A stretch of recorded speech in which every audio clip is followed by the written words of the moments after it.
Hello guys, hope you all good and fine. Welcome to our channel సూర్య ఇన్ఫర్మేట్. 15 ఏళ్ల క్రితం జరిగిన ఒక చిన్నారి హత్య కేసు ఇప్పుడు తెరపైకి వచ్చింది. అసలు ఎవరి నాగవైష్ణవి తెలుసుకుందాం. అయితే ఈ కథనంలో కలిచివేసే అంశాలు ఎన్నో ఉన్నాయి. దయచేసి స్కిప్ చేయకుండా చూడండి. ఉమ్మడి ఆంధ్రప్రదేశ్లో 15 ఏళ్ల క్రితం సంచలనం సృష్టించిన విజయవాడకు చెందిన 10 ఏళ్ల నాగవైష్ణవి అపహరణ హత్య కేసులో నవంబర్ 3న ఆంధ్రప్రదేశ్ హైకోర్టు తీర్పు వెలువరించింది. ఈ కేసులో ముగ్గురు నిందితులకు జీవిత ఖైదు విధిస్తూ 2018లో విజయవాడ మహిళా సెషన్స్ కోర్టు ఇచ్చిన తీర్పును హైకోర్టు కొంత సవరించింది. ఈ కేసులో ఇద్దరు నిందితులకు జీవిత ఖైదును సమర్థించిన హైకోర్టు సరైన సాక్ష్యాలు లేవంటూ మరో నిందితుడిని నిర్దోషిగా ప్రకటించింది. ఈ కేసులో మొదటి నిందితుడు A1 మోర్ల శ్రీనివాసరావు, రెండో నిందితుడు ఎంపాల జగదీష్ దాఖలు చేసిన అప్పీలను కొట్టివేస్తూ వారికి జీవిత ఖైదును ఖరారు చేసింది. మూడో నిందితుడు పంది వెంకట్రావును నిర్దోషిగా ప్రకటించింది.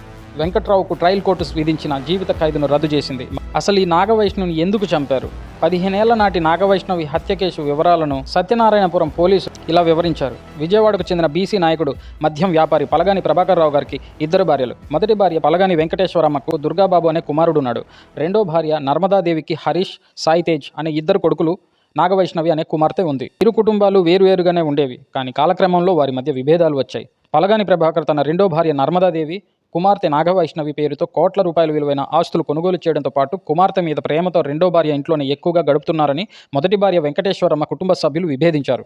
ఈ నేపథ్యంలో తన అక్కకు ప్రాధాన్యం ఇవ్వడం లేదని వెంకటేశ్వరమ్మ సోదరుడు పంది వెంకట్రావు తన బావ పలగాని ప్రభాకర్ రావుపై కక్ష పెంచుకున్నారు. ఈ క్రమంలో ప్రభాకర్ రావుకు ఎంతో ఇష్టమైన వైష్ణవిని హత్య చేసి కక్ష తీర్చుకోవాలని తనకు పరిచయస్తులైన మోర్ల శ్రీనివాసరావు, ఎంపరాల జగదీష్తో పథకం పన్నాడు.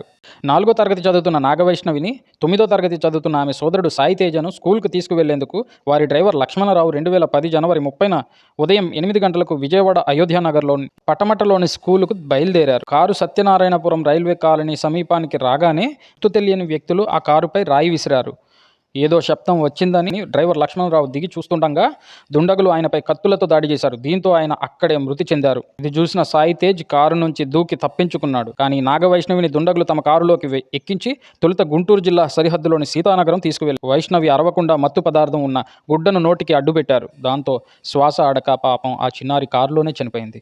దుండగులు ఆమె మృతదేహాన్ని గుంటూరు ఆటోనగర్లో మోర్ల శ్రీనివాసరావుకు చెందిన శారదా ఇండస్ట్రీస్కు తరలించారు. అదే రోజు రాత్రి 11 గంటలకు గుంటూరు ఆటోనగర్లో మోర్ల శ్రీనివాసరావుకు చెందిన శారదా ఇండస్ట్రీస్కు తరలించారు. అదే రోజు రాత్రి 11 గంటలకు ఎలక్ట్రికల్ బాయిలర్లో మృతదేహాన్ని దగ్ధం చేశారు. 2 రోజుల వరకు నాగవైష్ణవి ఆచూకీ తెలియలేదు. చివరికి విజయవాడ, గుంటూరు పోలీసులు సంయుక్త దర్యాప్తులో ఫిబ్రవరి 2న అసలు విషయాలు వెలుగులోకి వచ్చాయి.